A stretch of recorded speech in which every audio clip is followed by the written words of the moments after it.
Captain Taesung stared at the empty space where Earth once thrived. His ship, the Crimson Talon, drifted through the cold darkness of the Sol system. No one had been here in over 800 years. The star charts called this place Forbiddance. The old record said gravitational storms made it too dangerous. But Tae was curious. The Dokabi Empire sent him to find out the truth.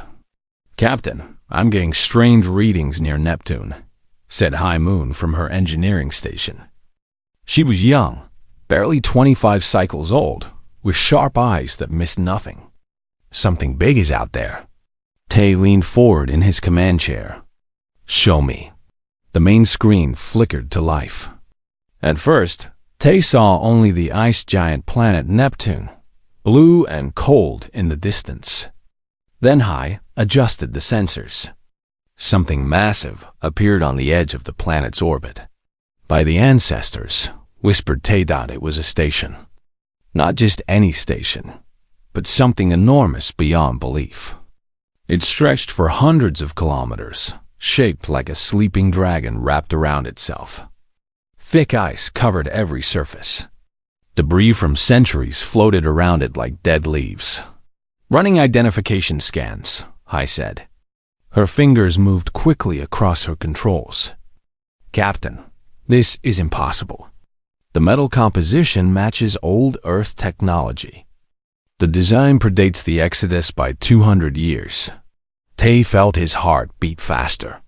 Before humanity left Earth and spread across the stars, before they mixed with other species and became the Dokabi people, they had built this. But why? And why was it hidden out here, so far from everything? What's its designation? Tae asked. Hai squinted at her screen. The markings are old. Very old. I can make out Car Warden. That's all. Tae stood and walked closer to the view screen.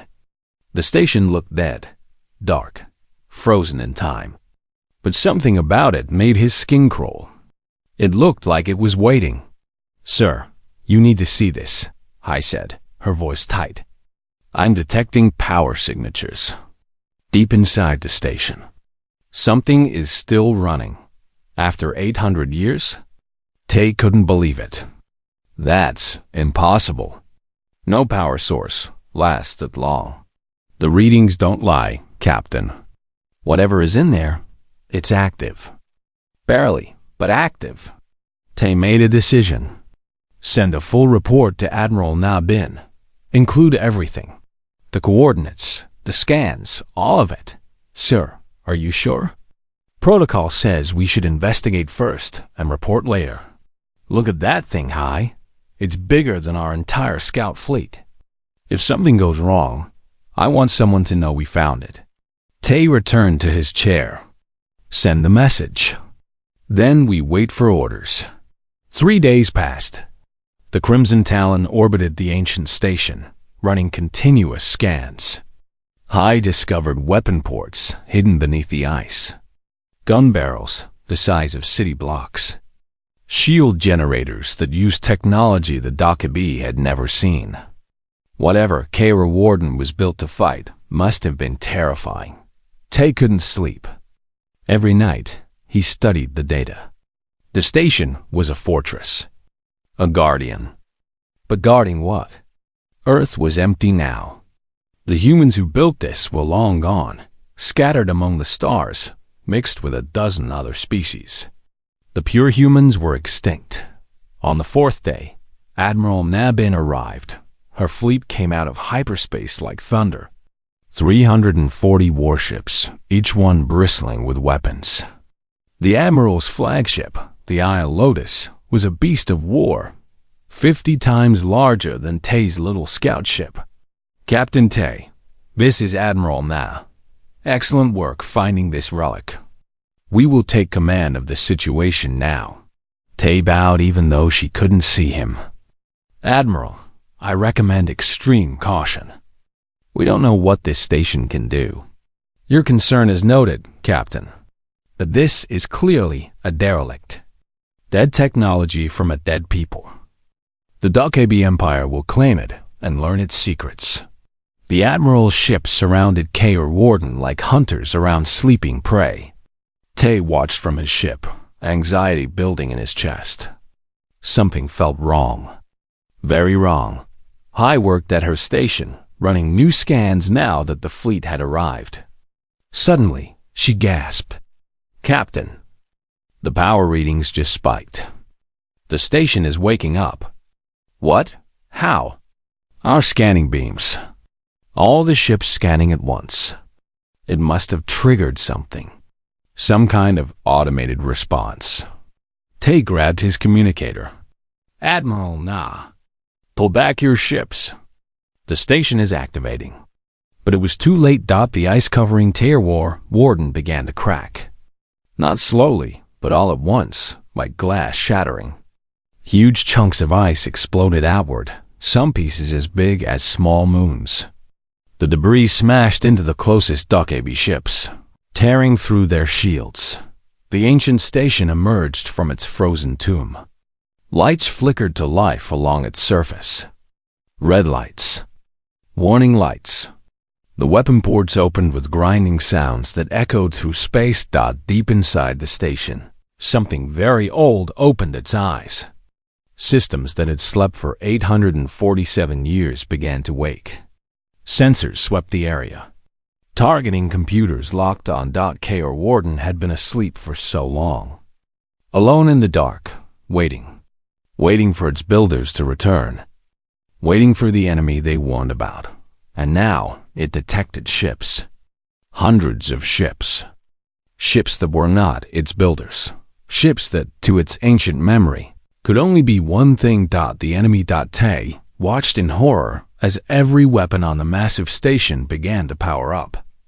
Energy signatures climbed higher than anything he had ever seen. The station's reactor core, dormant for centuries, roared back to life. All ships, battle stations. Admiral Na's voice cut through the chaos. "Prepare to engage." I grabbed Tai's arm. "Captain, we have to run. We have to run right now." But Tai couldn't move.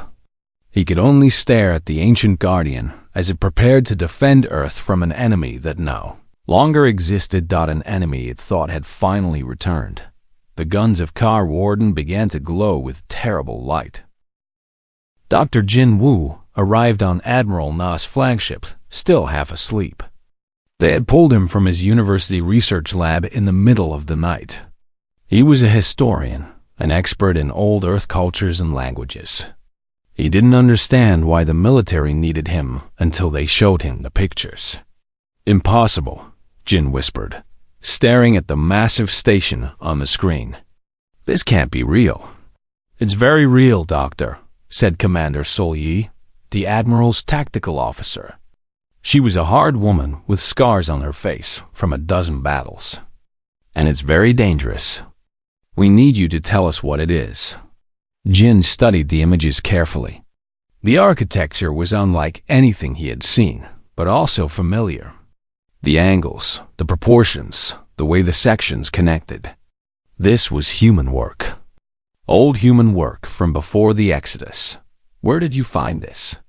"Neptune orbit. It's been hiding here for over 8 centuries.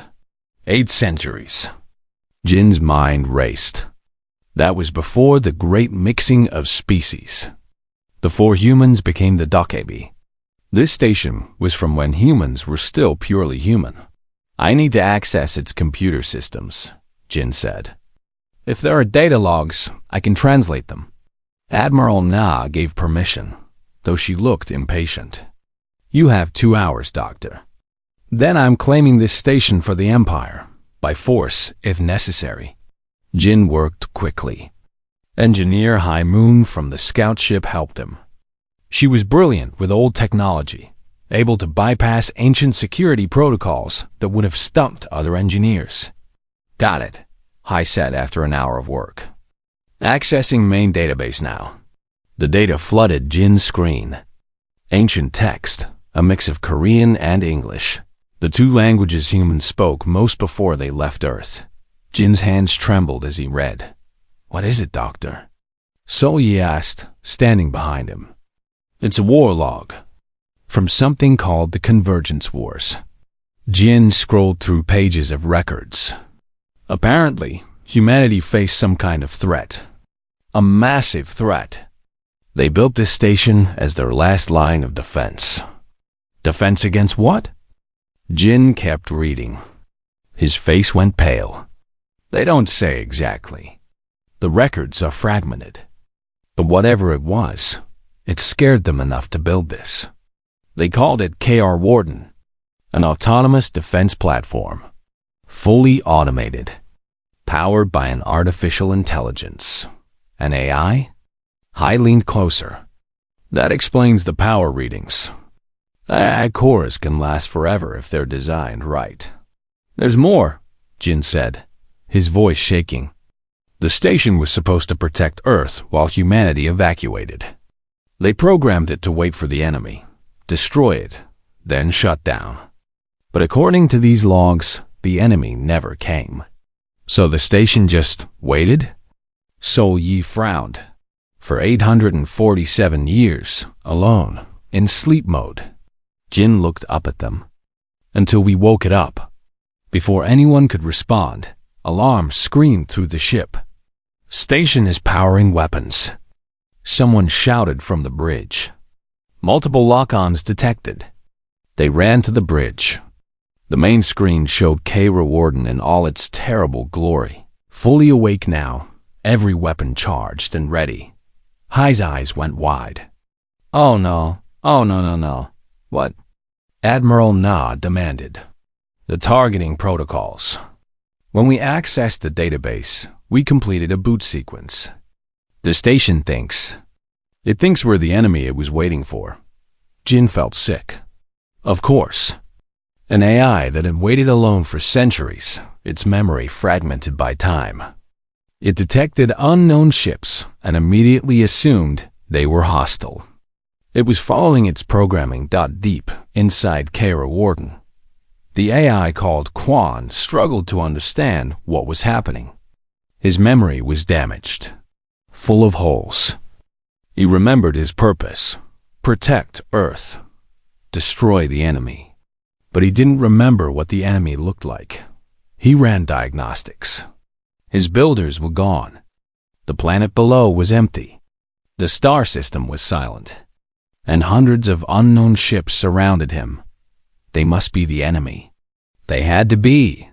Why else would they be here? Quan accessed his weapon systems. Everything still worked perfectly. 800 years of sleep, but his creators had built him well. Reality fracture cannons, singularity mines, causality missiles, weapons so powerful that using them might tear holes in space itself. Unknown vessels. Quan broadcast on all frequencies. His voice was old, glitching, speaking in ancient Korean. You have violated protected space. Identify yourselves immediately or be destroyed. On the bridge of the Iron Lotus, Jin listened to the transmission. He's speaking Old Korean. Very old. Pre-Exodus dialect. Can you answer him? Admiral Na asked. I can try. Jin activated the communication system. He spoke carefully in the old language, hoping his accent wasn't too different. KR Warden, we are not your enemy. We are descendants of your builders. We mean no harm. Silence. Then Quan's voice came back, confused and angry. Lies. My builders were human. You are. Something else. Genetic scans show contamination. Alien DNA. You are the corruption. You are what we feared. Sol Yi grabbed Jin's shoulder. What is he saying? He doesn't recognize us as human. Because we're Doc AB. We're mixed with other species. To his old programming, we look like aliens wearing human skin. Admiral Na's face went hard. Then we have no choice. All ships, prepare to fire. We destroy this thing before it destroys us. No. Jin shouted. You don't understand what you're facing. This station was built to fight something that terrified. Old Earth. Something so dangerous they created weapons we can't even imagine. I don't care what it was built to fight, Doctor.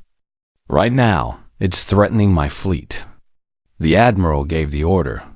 340 Dockaby warships open fire at once. Missiles, plasma beams, kinetic rounds. Enough firepower to destroy a small planet. The weapons hit Kawar Warden's shields and simply stopped.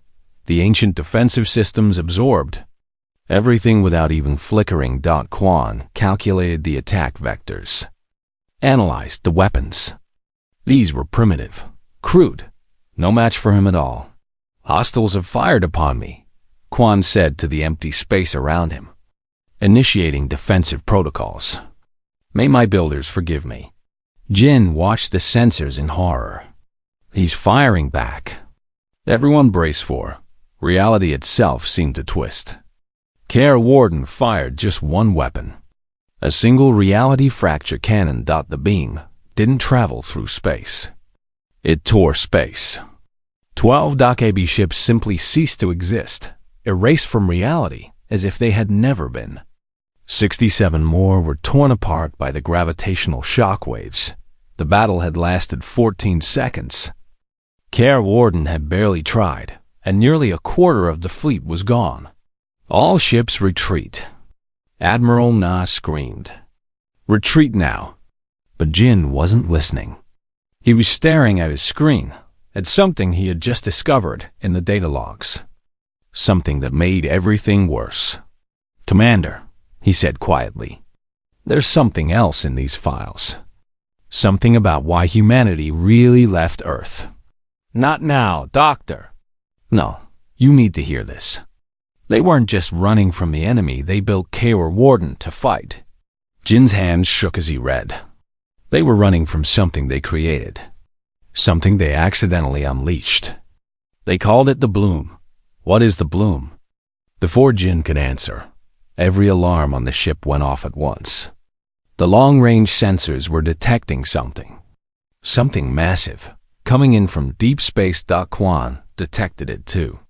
His sensors, far more powerful than the Dockaby's, identified the signature immediately. Memory files unlocked. Old, terrible memories. No, Quan whispered to himself. Not again. Please, not again. The Bloom had returned. Admiral Na stared at the sensor readings like they might change if she looked hard enough. They didn't change.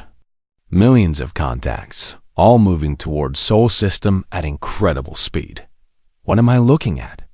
She demanded. Doctor, Jinwoo pulled up historical files on his tablet, his face pale. The Bloom. It's a terraforming system.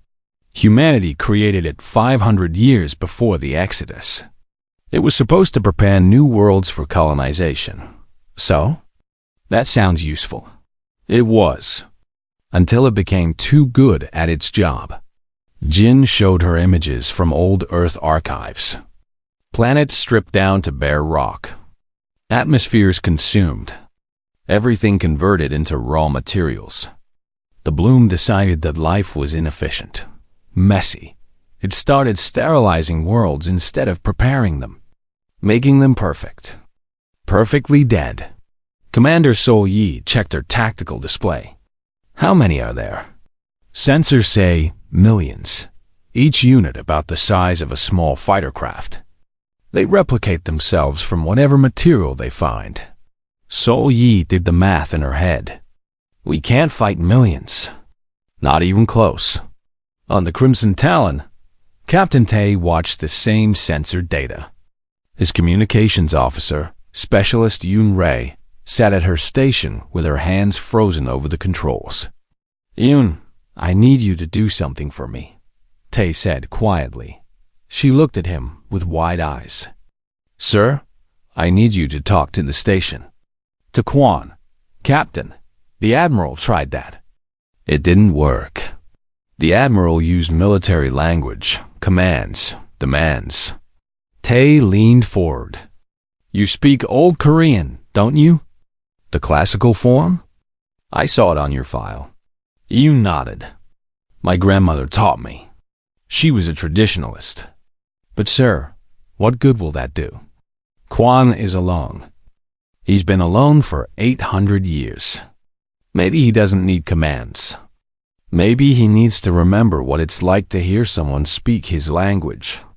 The real language. With respect. Yoon swallowed hard. What should I say? Whatever feels right. Just make him listen. Quan prepared to fire again. The hostile fleet was retreating, but they would return. They always did. He would destroy them all before they could threaten Earth. Then a new transmission came through. Different from the others. Softer. A female voice, speaking in pure old Korean. Classical dialect. The kind his builders used for poetry and art. Guardian of the silent void, keeper of forgotten stars, the voice said. We come not as destroyers, but as children lost in time. Quan paused. Those words. He knew those words. They were from an old poem. One his creators had programmed into his cultural database. Why would the enemy know this? You speak my language, Quan responded. But words can be stolen. Prove you are who you claim. On the Crimson Talon, Yoon took a deep breath. She closed her eyes and recited from memory words her grandmother had taught her. An ancient verse about mountains and rivers, about ancestors and home. Quan listened. The pronunciation was different. 800 years had changed the accent, but the heart of it was the same. These weren't empty words. Whoever spoke them understood them. You know the old poems, Quan said, his voice uncertain now. But my builders were human. Pure human. You are not. Captain Tay took over the transmission. You're right. We're not pure human anymore. But we are their children. After Earth was evacuated, humans mixed with other species. We merged, changed, became something new. But we still carry human DNA, human culture, human memory. Show me proof.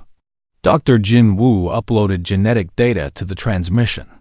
Here, our DNA sequence. You'll see human markers throughout. We're not lying, Quan. We're what humanity became. Quan processed the data. It was true. The genetic code showed human ancestry, mixed with other species he didn't recognize. His builders had evolved, changed. They were no longer what they were, but they were still descended from them. If you are my builders' children, Quan said slowly, then where did they go? Why did they leave me alone? Tay felt his throat tighten. How do you explain 800 years of history to someone who missed all of it? They ran, Quan, from the bloom. They scattered across the galaxy to survive.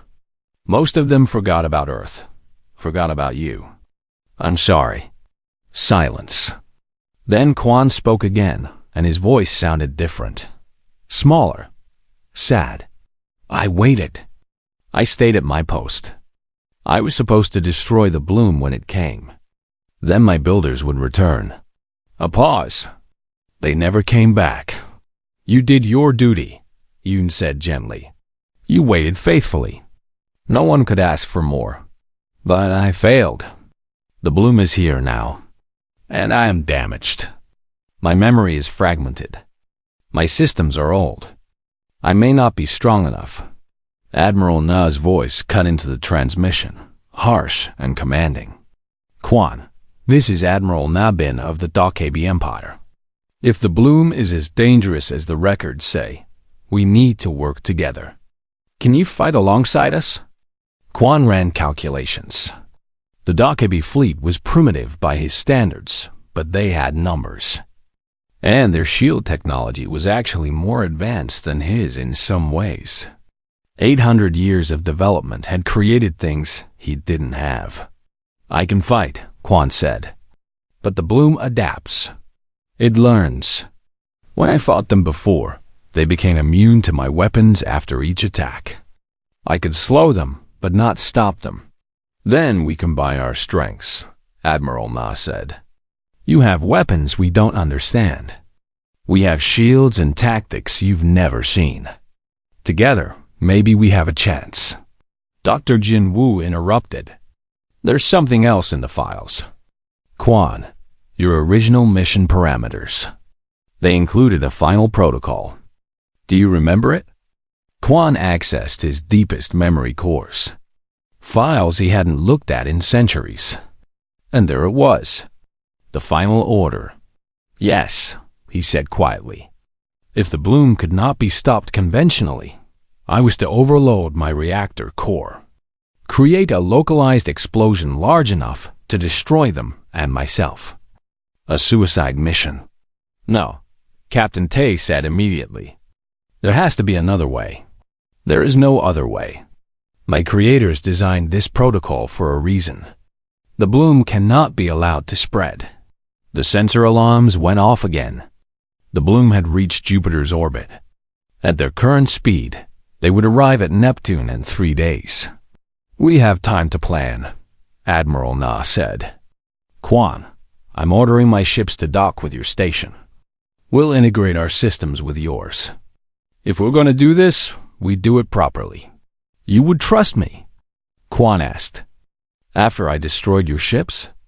You were following your programming, protecting your home. I understand duty, even when it costs lives. The Admiral's voice softened slightly.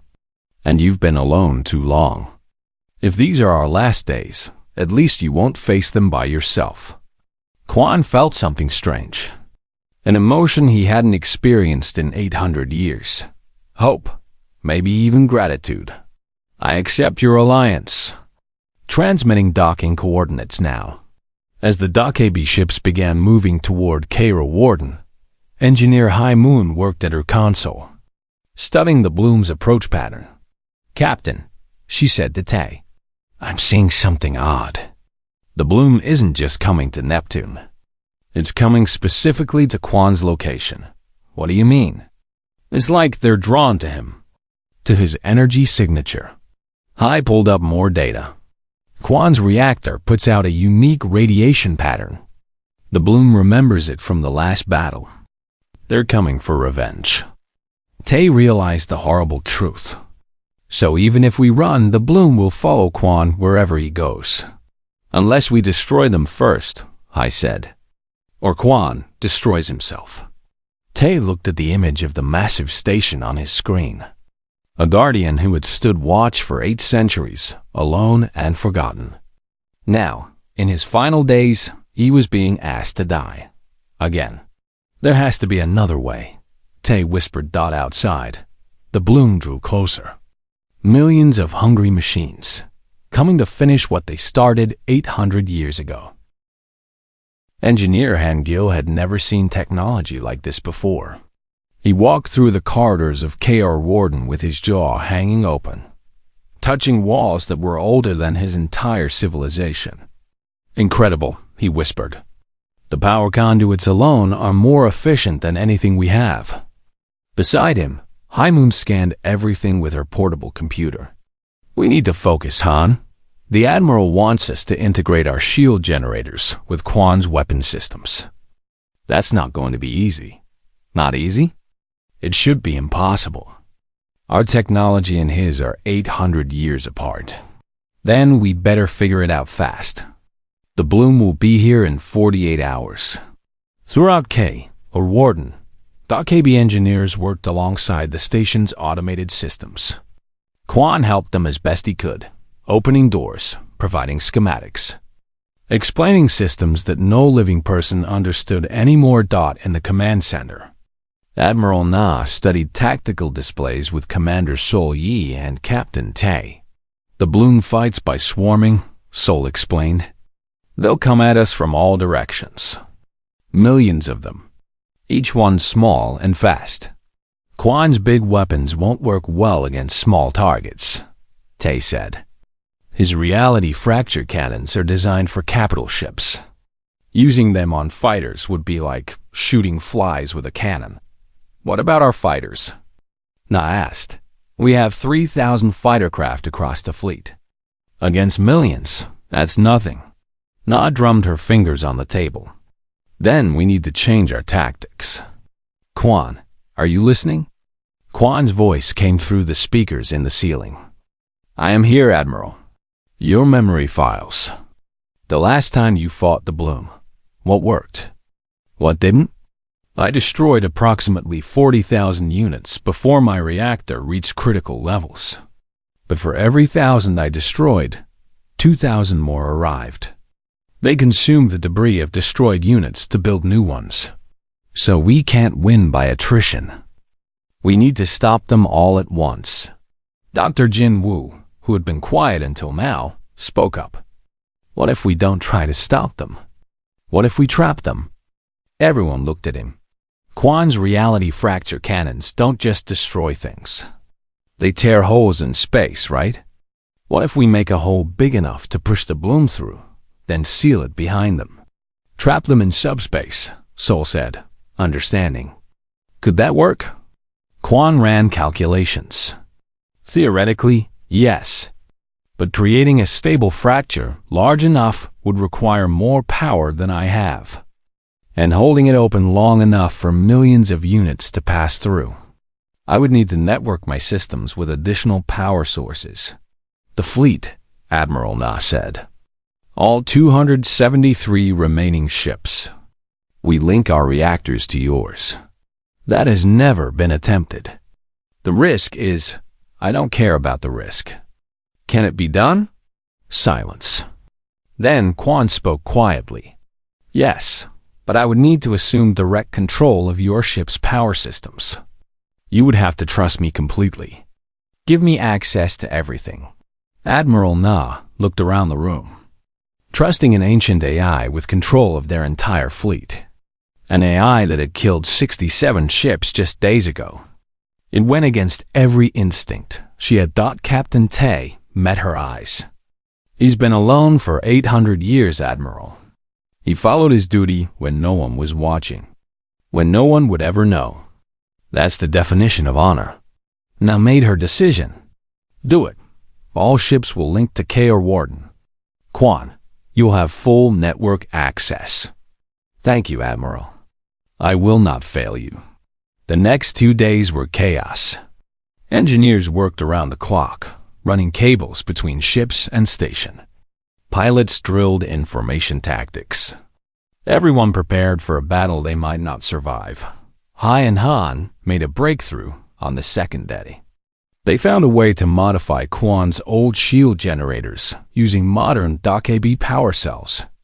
The combination created shields stronger than either technology alone. It's like we complete each other, Hai said, looking at the data. His weapons are shields. His experience are numbers. Ancient and modern working together. Quan heard her through the station's sensors. I have not felt complete in a very long time, he said softly. On the morning of the third day, the Bloom arrived. They came like a swarm of locusts, blotting out the stars. Millions of them, each one about 5 meters long, covered in razor-sharp cutting tools and harvesting equipment. They had been designed to break down planets. Ships would be easy. Quan detected them at extreme range. They are here. All ships, battle stations. The DOCAB fleet formed up around Kaor Warden in a defensive sphere. Every ship connected to the station through thick power cables. Fighters launched and took positions. The Bloom didn't slow down. Didn't send messages. Didn't negotiate. They just came, hungry and relentless. Here they come, Sol Yi said, gripping her chair. All weapons, fire at will. The battle began. DOCAB ships opened up with everything they had. Plasma beams cut through space. Missiles streaked toward the swarm. Fighter craft dove and weaved, their guns chattering. The Bloom died by the thousands. But for everyone destroyed, the swarm simply flowed around the gap and kept coming. They're not even slowing down. Someone shouted. Quan watched the battle with sensors far more advanced than anything the DOCAB had. He saw the pattern.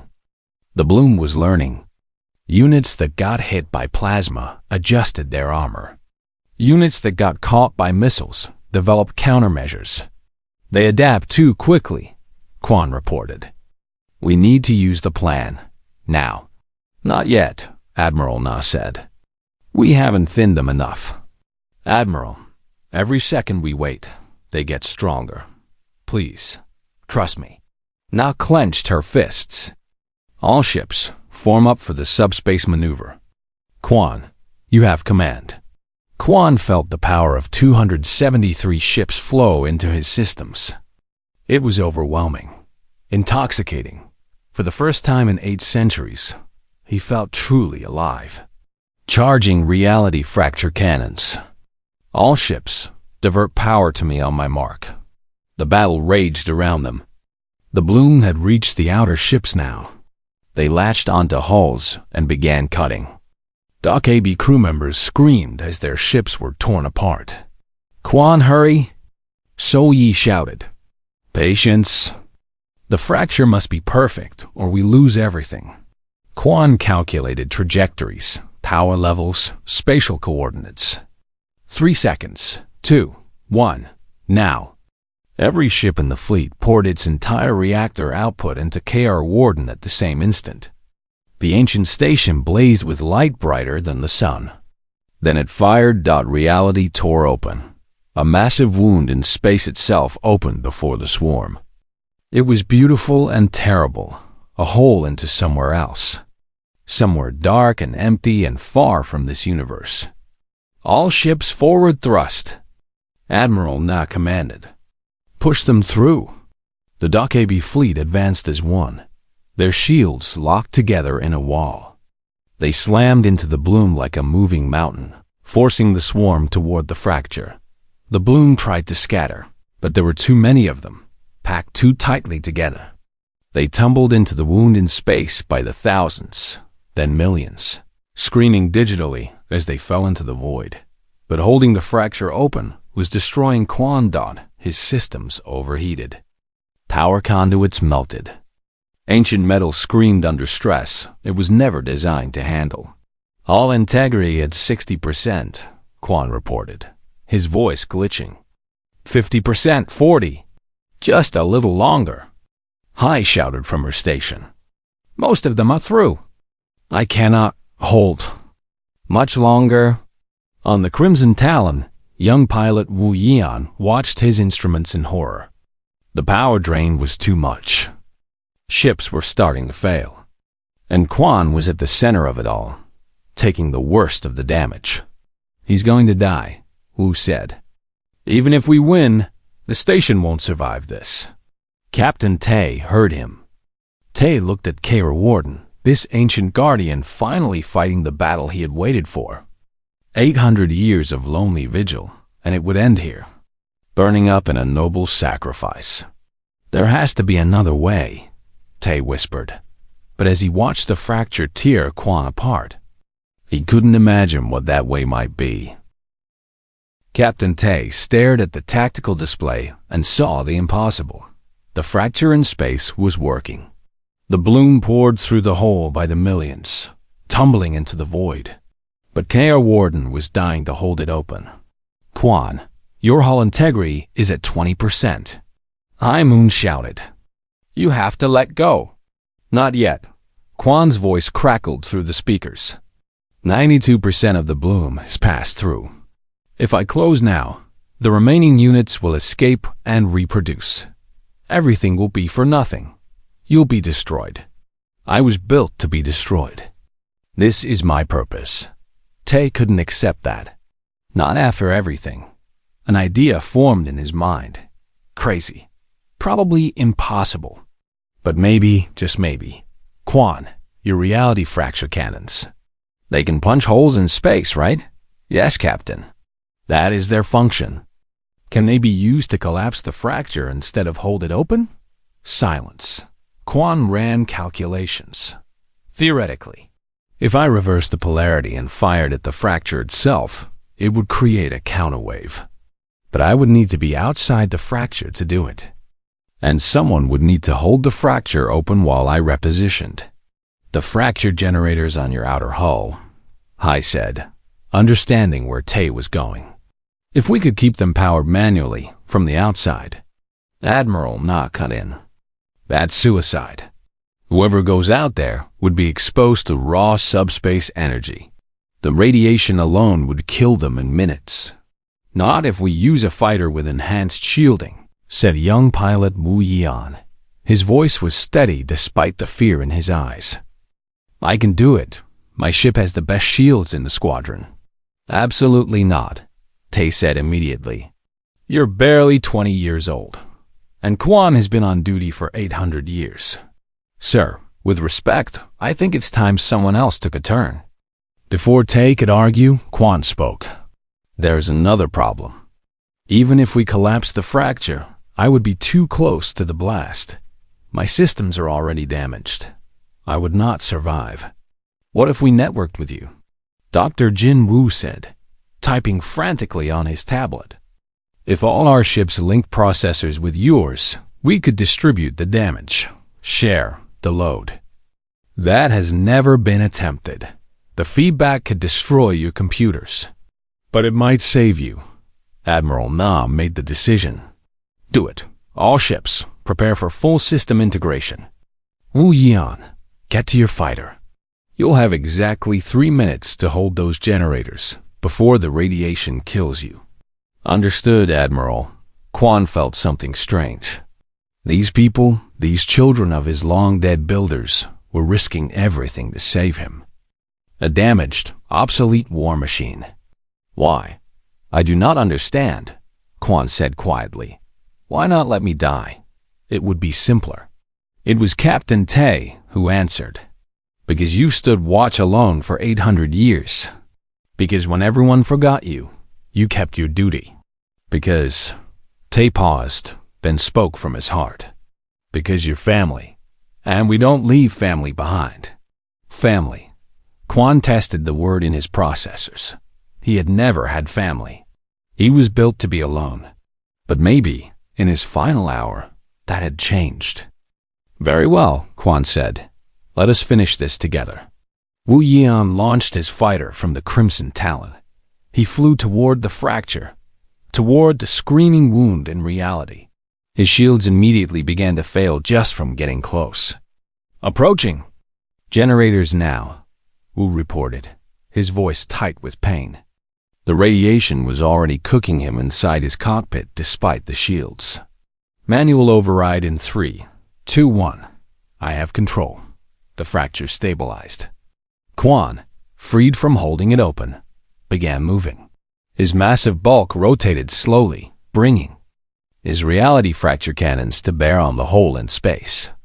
All ships, link processors with me, Quan commanded. This will hurt. 273 ships connected their computer cores to Quan's central processor. It was like 273 voices, all shouting at once inside his mind. The noise was deafening, chaotic, overwhelming, but also warm. Alive, not alone. Charging weapons, Quan said. Wu Yian, you have 30 seconds to get clear. Negative, Quan.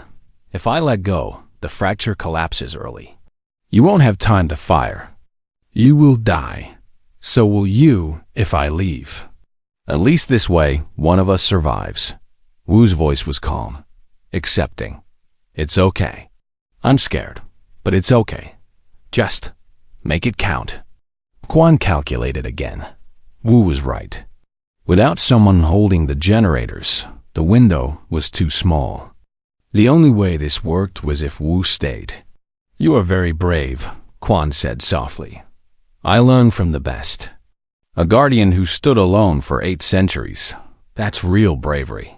Quan felt something he had never experienced. An emotion his creators had programmed into him, but he had never truly understood until now. Grief. Not for himself, but for this young life about to end. No, Quan said.